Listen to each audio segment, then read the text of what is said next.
Mehmetcan, dostum, biz Türkiye'den Kırgızстан'a gelip Kırgız tuğanlarımızdan eni tilin aябай жакшы үйрөндүк. Мындан ары эми бизди Кыргыз туğanlarыбыз аябай жакшы түшүнөт.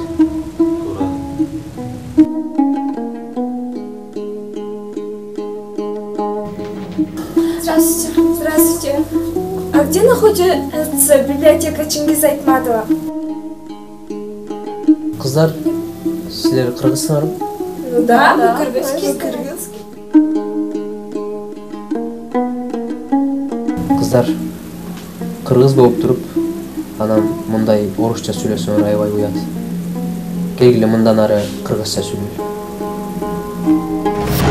Келгиле мындан ары кыргызча сүйлөшөлү.